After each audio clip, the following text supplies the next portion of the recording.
Okay,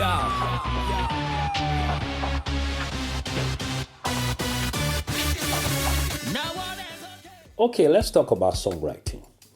Now, most times when you speak to people about songwriting or when you discuss songwriting, people usually look at songwriting from the perspective of having a hit song. Now, there is nothing bad in having a hit song, but the problem is this. If you don't understand what it is to make a song a hit, you will just be like someone who keeps tilling the soil and has no clue what he or she is doing. Let me explain. For a song to be a hit, it means that that song resonates with a lot of people. For a song to be on the charts means that people are demanding of that song. And for someone to demand of your song, it means that the song, resonates with them and they can relate to the song. Now, if you're going to write a song, usually, there are 4 perspectives to write a song. How? The first perspective is the religious perspective. You can write a song from a religious standpoint. You can write a song also from a cultural standpoint. You can also write a song from a societal perspective. And then fourthly, you can write a song from a personal perspective. Now, the fourth one, being the personal perspective, really has to do with those 3 combined, because most times you are influenced either by your religion, by your culture, or by society. Now, when you write from these 3 perspectives, there's every tendency it will touch somebody. If it doesn't touch someone who's religious, it will touch someone who has a societal, it will touch someone who has societal belief systems, or it will touch someone who has a cultural perspective.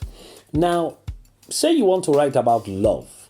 You can write about love from any perspective, but the question is this: when you start writing your song, who do you want your song to resonate with?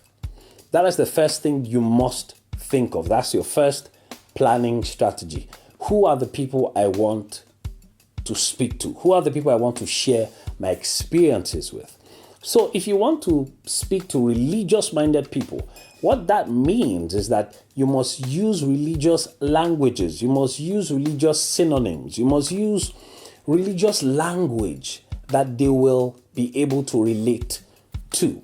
If you are singing about love from a religious standpoint and you are using a language that only the society understands or the culture understands, you may find out that the people in church like your song, but they can't relate to it because of the language you are using.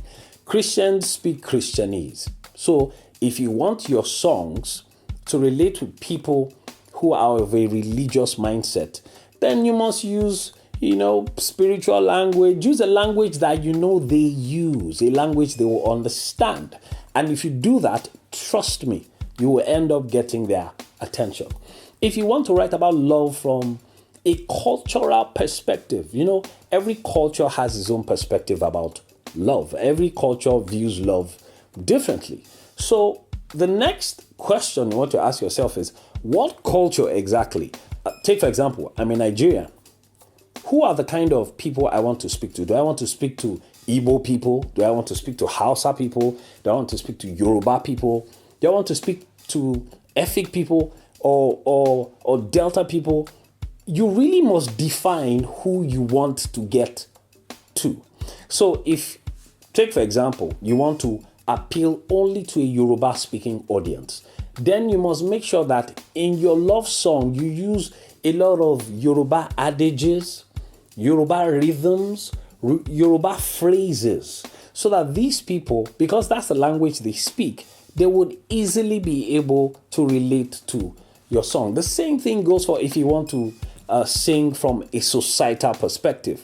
You must look at what society speaks about today. What is society's perspective of love? What language does society understand when you're speaking about love? You use that language and then you speak to society. Then people will be able to relate to your song. The mistake a lot of people make when they write songs is they think the first thing they think of is who is the right producer to produce my song. We will get to that portion where you discuss, and then you strategize which producer will produce for you. But do not put the producer first. It's like someone who wants to buy a car. Are you thinking of what company will I buy this car from? If you do not decide the car you want to buy, it will be foolishness to try and go to just any company or be looking for a company to buy a car. If you want to buy a Mercedes-Benz, you don't go to Range Rover to say, oh, I want to buy a car. Do you guys have Range Rover? No, because Range Rover does not manufacture Mercedes. The same thing if you want to buy Toyota. You don't go to Mercedes-Benz to say, I want to buy a Toyota car. No.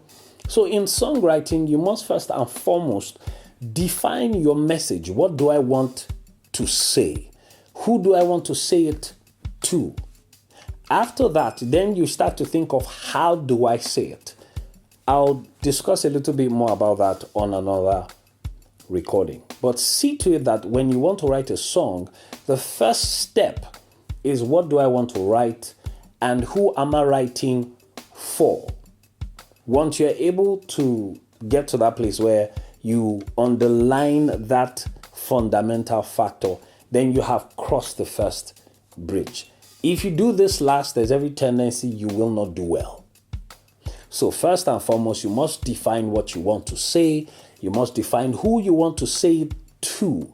Understand the language of the people whom you want to communicate to. Use their language and you will get their attention. That doesn't entail praying. It doesn't entail fasting. Pure common sense and strategy.